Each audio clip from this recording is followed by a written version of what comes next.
de joie pour moi de vous retrouver dans cette édition de la mi-journée sur la chaîne des références qui s'étend déjà sur le programme des obsèques de Taboulé, un géant de la musique africaine moderne qui s'est éteint le samedi 30 novembre. Le ministre Banzamouka Laïsungu de la Culture et Arts a à ce sujet animé le mercredi 4 décembre 2013 un point de presse pour éclairer l'opinion.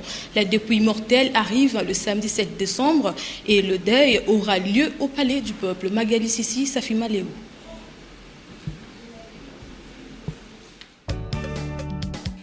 C'est déjà connu, la dépouille mortelle de l'artiste musicien en provenance de Bruxelles arrive ce samedi 7 novembre 2013. Au bas de la passerelle, elle sera accueillie par quelques membres du gouvernement, le gouverneur de la ville de Kinshasa, quelques membres de sa famille et 4 représentants des musiciens congolais. Le corps passera sur la place des artistes où le nom du Seigneur Lay est gravé sur une plaquette, question de l'immortaliser avant d'être exposé au Palais du Peuple afin de recevoir un dernier hommage de quelques politiques ainsi que ses fans. Il est prévu dans la soirée quelques prestations musicales et autres cérémonies. Le dépôt des gerbes de fleurs interviendra dimanche 8 au lundi 9 décembre. Familles, institutions, artistes et délégations étrangères passeront pour se recueillir devant le corps de l'illustre disparu. Mortels, mais leurs œuvres survivent. Il faut les honorer. Il faut les faire respecter. Je crois que c'est l'option que le gouvernement a prise. Alors quand vous demandez, y a-t-il d'autres comités ou tout ça, moi je parle d'un comité officiel. S'il y a des gens qui ont fait leur comité, qui n'est pas officiel, permettez que je l'ignore. C'est le seul comité que je connaisse. Et celui qui est chargé, qui est en charge de toute l'organisation.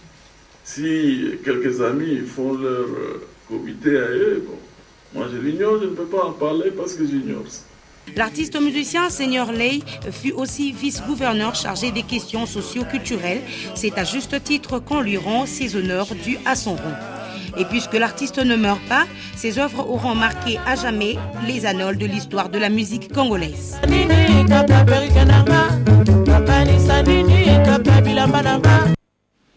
Dans un autre chapitre, sachez que la RDC a été suspendue dans le processus ITIE, mais elle s'active à déposer ses correctifs à travers le rapport 2011 déjà prêt. Le ministre du Plan, Célestin Vounabandi, a répondu le mercredi 4 décembre à une question orale à l'Assemblée nationale. Il a rassuré que ce rapport 2011 sera bel et bien déposé avant le 31 décembre 2013 pour espérer être déclaré pays conforme en 2014. Eric Izami, Patrick Borel-Mukendi et Blaise Lunda. Face à la représentation nationale, Célestin Vounabandi, ministre du Plan, a usé d'un langage de prêche qui appelle à la foi. La RDC sera au rendez-vous avant le 31 décembre 2013 pour déposer les rapports ITIE 2011 en vue d'espérer améliorer sa position d'un pays suspendu. Nous faisons le nécessaire pour que ces rapports soient publiés. Comme je viens de le dire, nous avons pratiquement déjà collecté toutes les données. Il ne reste plus qu'un simple exercice de conciliation des comptes. C'est tout à fait normal. Et nous pensons qu'au cours de 2 prochaines semaines, le rapport sera déjà fin prêt. Comment cela se passera-t-il dans la faisabilité lorsque l'on sait que les rapprochements doivent être vite et bien faits? Concrètement, le processus consiste à rapprocher les informations fournies par les entreprises extractives avec celles fournies par les régies financières. La conciliation des comptes, justement, consiste à s'assurer que les informations fournies par les uns et les autres sont concordantes. Et c'est l'exercice qu'on est en train de faire par celui que nous appelons l'administrateur indépendant. C'est un consultant recruté pour cela. Et nous pensons que dans les 2 prochaines semaines, l'exercice sera terminé. La RDC suspendue arrivera-t-elle à tenir parole pour les processus ITIE transparence dans les industries extractives, hydrocarbures, mines et bois? L'avenir les dira. Hervé Latsus, secrétaire général adjoint de l'ONU en charge de maintien de la paix, a présidé la rencontre hebdomadaire des Nations Unies Presse de ce mercredi 4 décembre 2013. Pour sa 4e visite en RDC, Hervé Latsus est heureux de constater la paix retrouvée dans l'Est de la RDC. Patricia Amouli, Blaise Lunda. En vidéoconférence depuis Goma, le secrétaire général adjoint de l'ONU en charge de maintien de la paix, Hervé Latsus, est confiant quant à la sortie des crises dans l'Est de la RDC et les perspectives de développement sur les terrains. Il y a une volonté de traiter des questions de fond. Les questions de fond, vous les connaissez. La première, c'est la nécessité de recréer l'autorité et la présence de l'État dans toutes ces régions qui n'en ont pas connu depuis si longtemps. Nous revenons à l'instant de Pinga, où grâce à l'action déterminée de la MONUSCO, il y a maintenant, depuis quelques jours, un retour de la sécurité et de la stabilité. Parlant de drones déjà opérationnels dans les frontières de l'Est, Hervé Latsou a déclaré que c'est un outil militaire en assistance pour la MONUSCO et les FARDC. Il y a un groupe qui se prépare à vous attaquer ou attaquer des villages. C'est plus facile de faire le travail comme ça. Et ça permettra aussi d'avoir une meilleure information quand il y aura des déplacements de population, là aussi d'être plus rapide et plus réactif. C'est cela la philosophie et c'est une innovation. C'est la première fois qu'on fait ça aux Nations Unies. En ce qui concerne la fin des négociations de Kampala, le représentant de Ban Ki-moon est optimiste. Il compte donc sur la volonté politique des uns et des autres en vue de se mettre d'accord sur ces pourparlers. Sachez également que c'est depuis le 3 décembre 2013 que le gouverneur de la province du Bandundu, Jean Kamisendou, est allé dans la province des Dundo en Angola. La perspective, c'est de vouloir faciliter les échanges entre Bandundu et Dundo dans une coopération bilatérale profitable aux deux camps. Suivez ce reportage de nos confrères de Digital Congo. Très plongé dans la lecture, Jean Kamisendou Kutuka, gouverneur de province du Bandundu, et toute sa délégation traversent l'espace angolais. Il leur a fallu 1h45 de vol pour atteindre la ville de Dundu, chef-lieu de province de Lunda Nord. À l'aéroport de Dundu, tous les dispositifs d'accueil ont été réunis avec la présence de la communauté congolaise de Dundu. À sa descente d'avion, l'autorité provinciale de Bandundu est accueillie par son collègue de Lunda Nord, Ernest Mwangala. Après une brève cérémonie d'accueil, les cortèges se dirigent vers le centre-ville où Jean Kamisendou est allé déposer une gerbe de fleurs devant le monument du premier président angolais, Agostinho Neto. C'est dans la salle de réunion du gouvernorat de Lunda Nord où les deux gouvernements provinciaux se sont réunis. Après avoir honoré les deux couleurs nationales, l'heure est au discours. Premier à prendre la parole, c'est le gouverneur de Lunda Nord, Ernest Mwangala. Jean Kamisendou a profité de l'opportunité pour louer le mérite de Joseph Kabila Kabange qui a mis fin à la guerre à l'est de la République démocratique du Congo. C'est ici à l'hôtel Diamanté où le gouverneur de province du Bandundu, Jean Kamisendou Kutuka et toute sa suite sont logés. Et demain déjà, le gouverneur de province avec son homologue, son collègue de la province de Lunda Nord prendront l'hélicoptère pour Chamaziamou à la frontière République démocratique du Congo, province du Bandundu et l'Angola pour procéder à la cérémonie de l'ouverture officielle de la frontière de Chamaziamou. Les ministères de l'Agriculture et du Développement rural organisent du 4 au 6 décembre 2013 dans la salle Arche de la clinique Ngalema un atelier d'information et d'appropriation des projets de textes prioritaires sur la loi numéro 11/022 du 24 décembre 2011 portant sur le principe fondamentaux relatif à l'agriculture en RDC. Anne-Marie Ossite, Damien Mahon. Cet atelier qui vise la mise en place du cadre juridique sur la mesure d'application de décrets et des arrêtés va permettre aux participants de réfléchir sur le statut du Fonds national de développement agricole en vue de mettre en application et de bien vulgariser cet arrêté qui concerne les produits agricoles et les denrées alimentaires importées ainsi que les taux appliqués. C'est indispensable qu'un complément de textes techniques de mesures d'application soient prises par les autorités à différentes échelles. Il va sans dire que pour un pays qui a longtemps fonctionné sans un cadre juridique valable pour la sécurisation des affaires dans le secteur agricole, la tâche est à la fois délicate et lourde.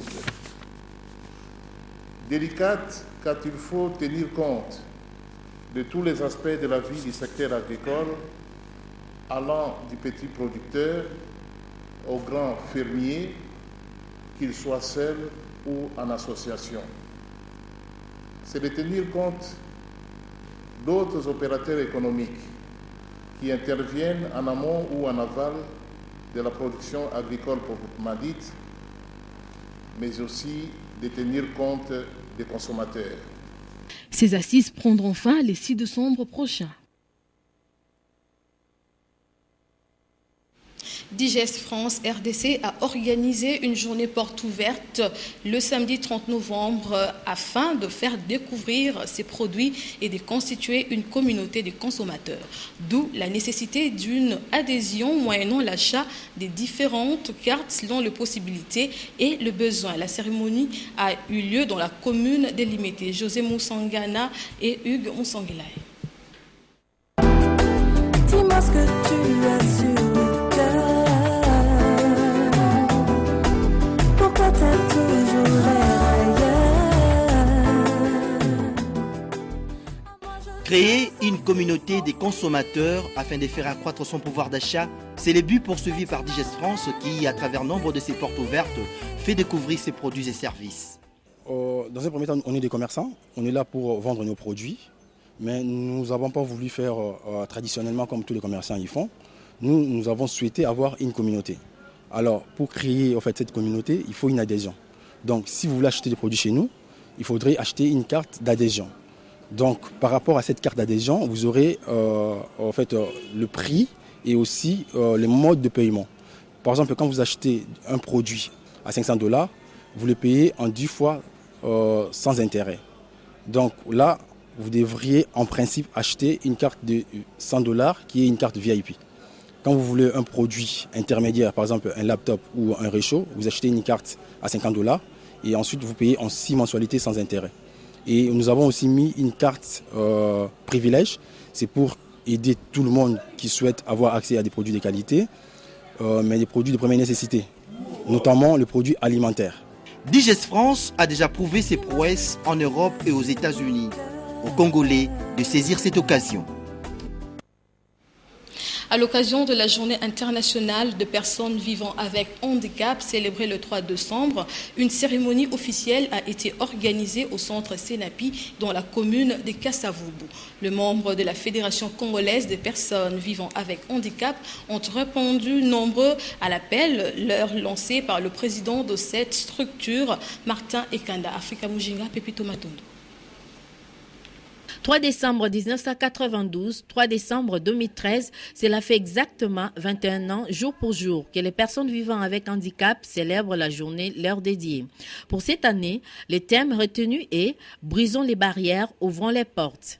Question de s'accepter avant de se faire accepter. Un motif de fierté pour le président de la FECOPEA, Martin Kanda. Présent à cette cérémonie, les conseillers du chef de l'État a mis un accent particulier sur l'attention que le président de la République accorde aux personnes vivant avec handicap, car ce sont des Congolais à part entière.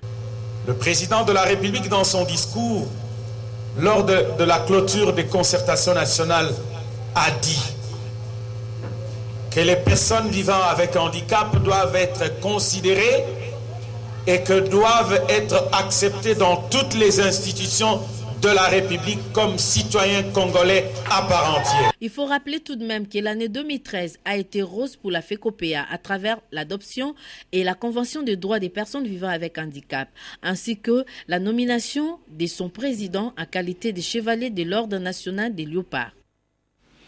De l'autre côté, la route Kimwinza au quartier Kindele dans la commune de Mongafula risque d'être coupée en deux si les autorités compétentes n'apportent pas la solution.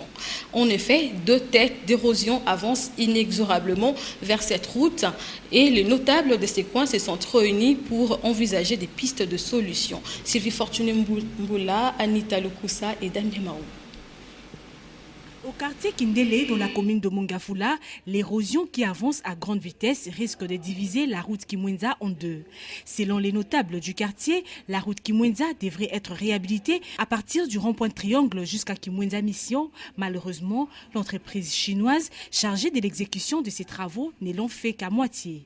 C'est hier mardi 3 novembre que l'Office de voirie et drainage a placé quelques sacs de sable pour protéger les maisons situées à quelques mètres du ravin. Les travaux de l'OVD n'aboutissent à rien. Il faut arranger les caniveaux pour une meilleure circulation d'eau.